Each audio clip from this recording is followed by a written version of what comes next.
Hi Year 6, my turn to read the next part of the jam donut. I think Mrs. Russ got cut off a little bit soon with her one, so I did a little bit extra in the video before, and now I'm going to start the new chapter, which is called Evening. The deadly donut triggers an unwelcome visit, and I have to watch something disgusting. I spent the afternoon in my bedroom. My eyelids were swollen and sore, so I couldn't play on the computer or watch TV or read. I just had to lie there with my massive moon head doing nothing. I must have drifted off to sleep for a few hours because when I looked at my alarm clock, it was suddenly 4:30. Nearly tea time. I called down to Mum to ask for a drink, but she didn't reply, so I put on my dressing gown and went downstairs. It was now more than 6 hours since I'd tried to eat that surprisingly dangerous jam donut. Half of it was in the bin at the aquarium, the other half was in Jane's stomach. I was pretty sure that nothing else bad could come from it. I was wrong. The deadly donut had set wheels in motion, wheels of donut-fueled disaster and destruction. I paused at the door to the front room.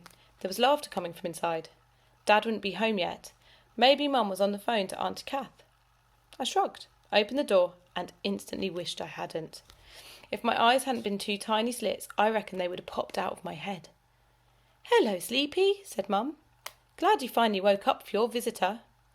"Hi, Roman," said Jane, who was sitting on the sofa right next to my mum. "Nice PJs."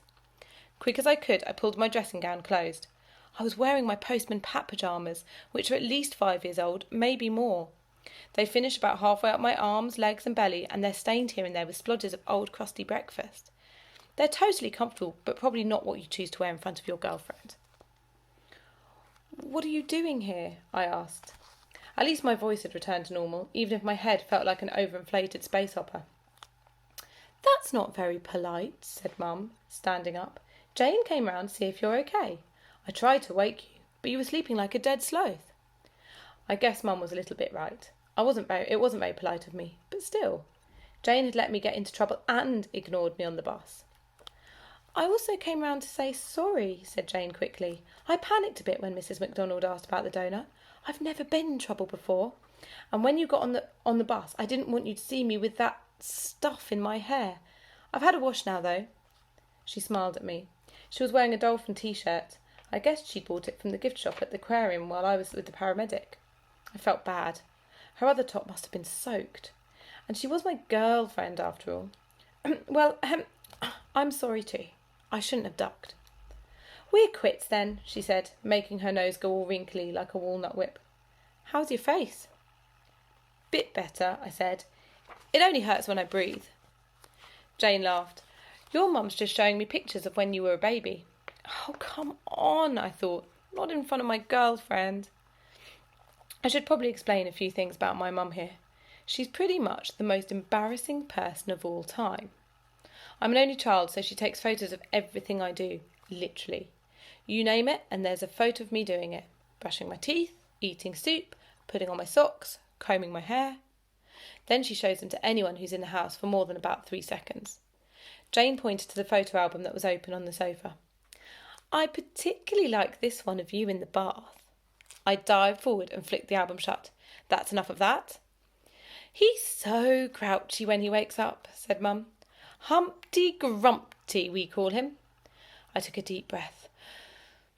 "Rosie Taylor said you might need to have your head amputated," Jane told me. "Huh," I said, "typical." "Why would she say such a nasty thing about your lovely little noggin?" said Mum, ruffling my hair. I ducked out of the way. "She doesn't like me much, Mum." "When you were at nursery, Rosie was your best friend," Mum said, sounding surprised. "In fact, me and her mum used to joke that the two of you would get married." "Please stop," I said. Of all the embarrassing things Mum has ever said, this was surely the worst. Mum didn't seem to hear me. "Here, look at this." She flipped through the photo album, stopping at a picture of me and Rosie, aged about 3. We were hugging each other. Hugging Rosie Taylor, I tell you. Yuck. I'd rather hug a camel with chicken pox. I said. "Maybe we could burn that one." "Aw, I think it's sweet," said Jane. "Then, well, there was this incident that happened. Rosie and her mum cut us off after that, and Mum's voice trailed away. She's been awful to me every single day since, I said, finishing a sentence for her.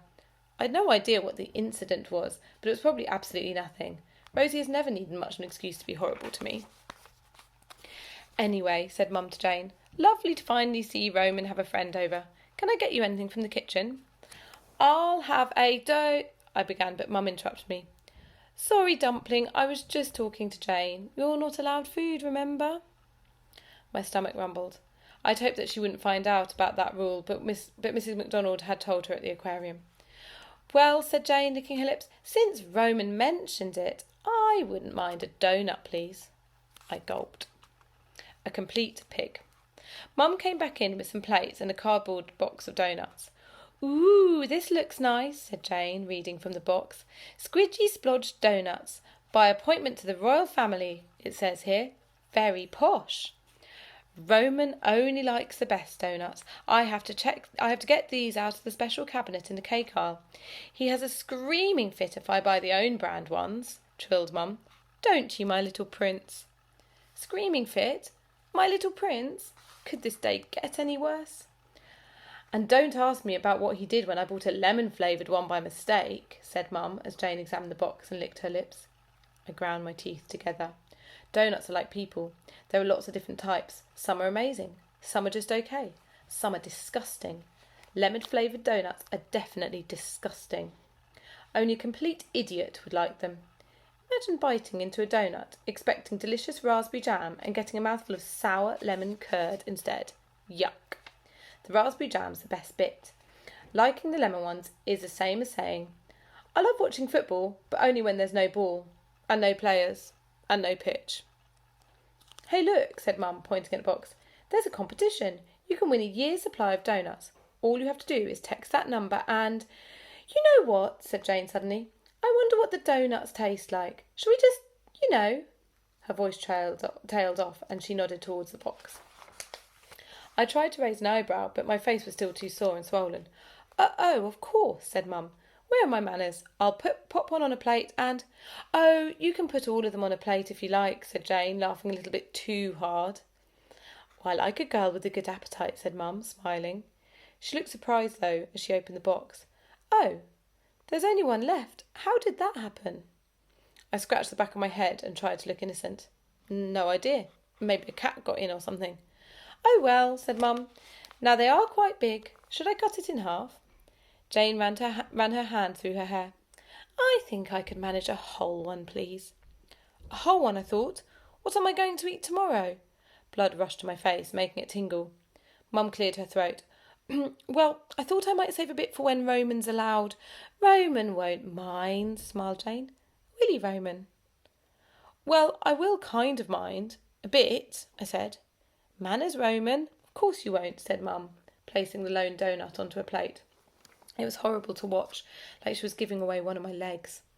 Mum handed Jane the plate. Enjoy. Oh, I will, said Jane, licking her lips. I'll leave you two lovebirds to it, smiled Mum, edging out of the room. Lovebirds? I told you she's embarrassing.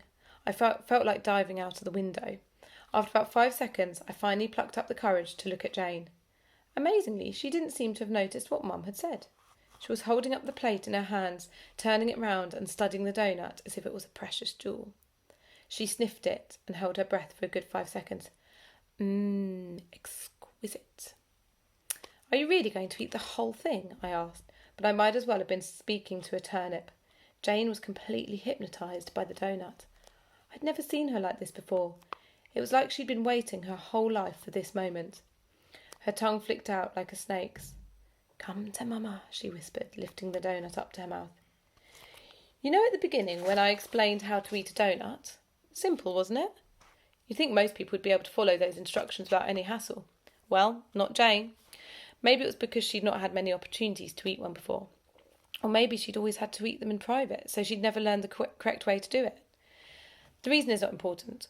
All that matters is that what she did next was utterly disgusting. First, Jane squashed the doughnut flat and licked up the splodge of jam that oozed out onto her fingers from the hole at the side. However, it got much worse when she scraped the sugary coating off the top with her teeth, then yanked off a clump of dough and sucked on it before, squishing it into a soggy ball and tossing it into her gob. I looked on in horror as she shoved the rest of the donut into her mouth and savaged it like a bloodthirsty hyena. She was making all these noises and smacking her lips together. My girlfriend was a complete pig. This was a terrible surprise, like finding a frog in a can of lemonade or buying a cool pair of trousers, then learning that they want to murder you. Jane swallowed hard, let out a little burp, then giggled and put her hand over her mouth. It had taken her about 8 seconds to demolish the whole thing. "Thanks, Roman," she grinned, displaying lumps of chewed-up dough between her teeth. "You can definitely get me more of that, boyfriend."